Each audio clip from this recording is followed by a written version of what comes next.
Erбol, sende serьезный сөздөр бар.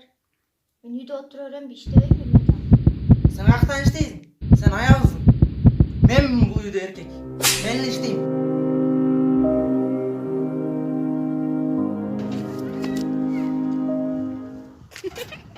Саламатсызбы, кимдей көтөр болсун.